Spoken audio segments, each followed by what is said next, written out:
Hello all, and welcome to tonight's beer review, which I am going to dub Boy, I like doing these at the top of it. I guess a Nirvana review. I'm wearing a new Nirvana t-shirt. I got it from the holidays, so there we go. Some days, things that come off the top of my head are better than others. So, what are we reviewing tonight? Well, for, just our grand tradition of, just to follow on the recent theme, we got the Ballast Point, their most famous IPA, India Pale Ale, and that is, of course, Sculpin. The original Sculpin, not the Grapefruit Sculpin, which I've already reviewed. So, it's in the bomber. Let's hope it's not been on the shelf too much. Like I said, I really wish they date these things. Let's read the label, shall we? A trophy beer that's a testament to our homebrew roots. Our Sculpin IPA is a great example of what got us into brewing in the first place. After years of experimenting, we knew hopping an ale at 5 separate stages would produce something special. The result ended up being this gold medal winning IPA, whose inspired use of hops creates hints of apricot, peach, mango, and lemon flavors, but just packs a bit of a sting. Still packs a sting, just like a Sculpin. Blech. Just could have stumbled over my words there for a bit. So, 7.0 ABV. For those who don't know, and I'm sure all 4 or 5 of you who are still watching these are in the know, this is basically one of the top rated IPAs made. So on the top 10 list this is pretty much one that you'll find on every top 10 list.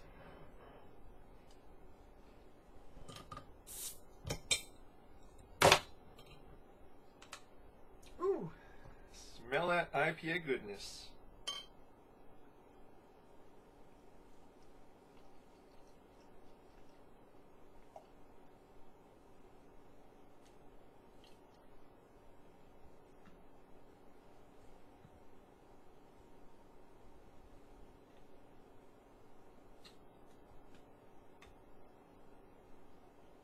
Well, it's a lovely orange with tints of red, copper red to it.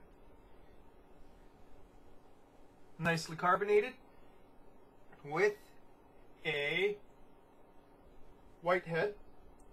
Not really fluffy, but I didn't give it too vigorous a pour. Big hoppy fruits right there.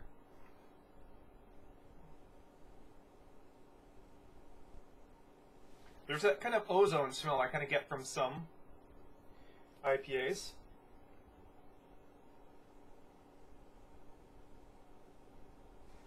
Just very juicy, like fresh cut peaches and passion fruit.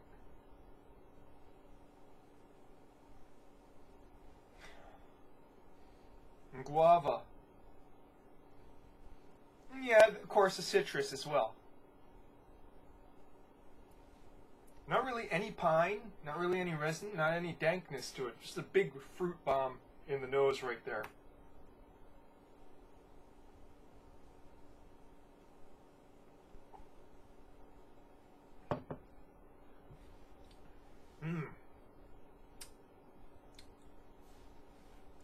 Intense flavor.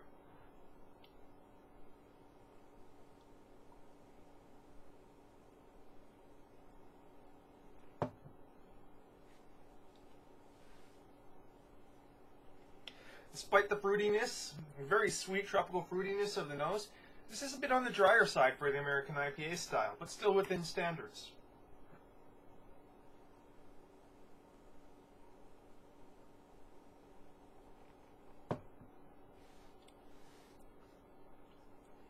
From the front to mid, you feel like those crackery malts there underneath, very strong, zesty, rindy, sort of grapefruit style hoppiness that sort of drifts into a very resiny, bitter, long-lasting finish. Completely clears whatever was left in the malts there on the tongue, that just lasts and lasts and lasts and lasts and lasts.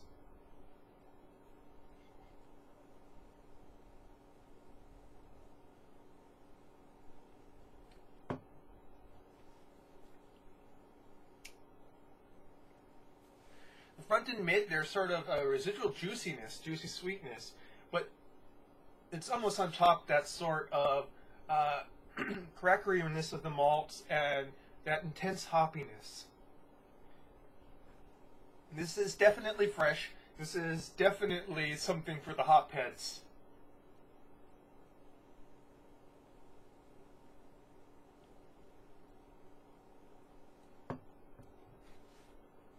As it warms up, more and more that juiciness is kind of coming through. But again, I'd like to emphasize, still on the drier side. And very, very intense, lasting, bitter finish.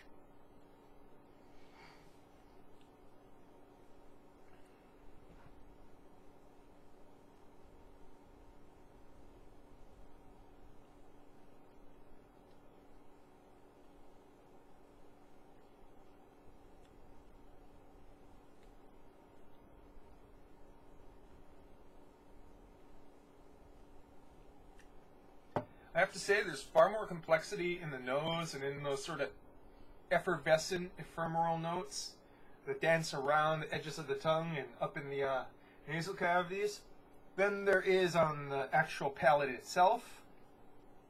This is a very well-made beer. It's a complex beer, but it's just a little bit too much on the dry side for my taste. I'd say it's still within standards.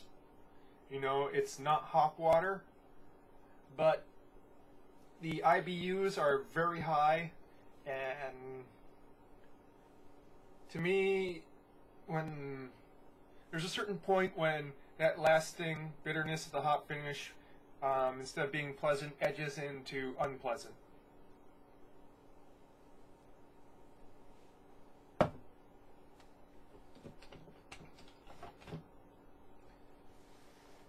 Thankfully, as it's warming up, again, more of that juiciness is showing up. Again, still very dry.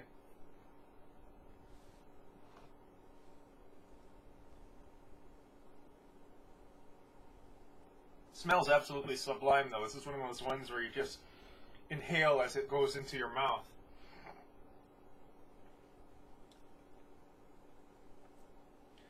So, fairly quick review, I suppose. Compared to the Grapefruit Sculpin that I've tried, honestly, I prefer the Grapefruit Sculpin. It had just as much complexity on the nose as it did on the palate. So, you know, it seemed a bit more better balanced. I'm sure some hopheads were complaining that it was too much on the juicy side. Excuse me. That was a bit too much on the juicy side. But I find this a bit too much on the dry side. This is a matter of taste on my part. This is something that hopheads would absolutely adore. I am not an utter hophead.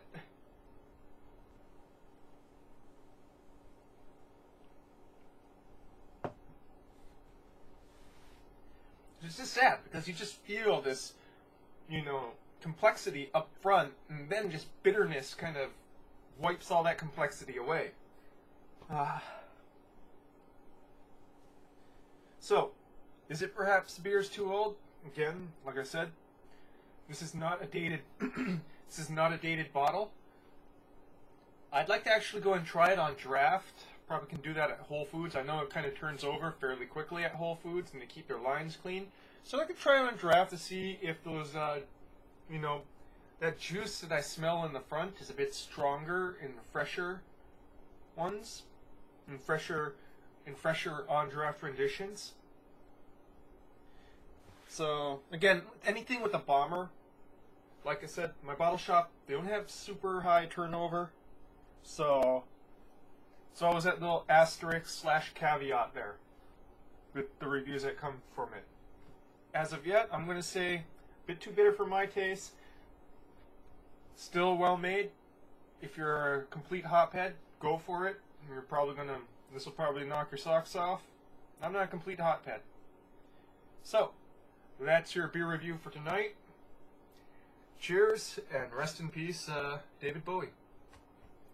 Good night.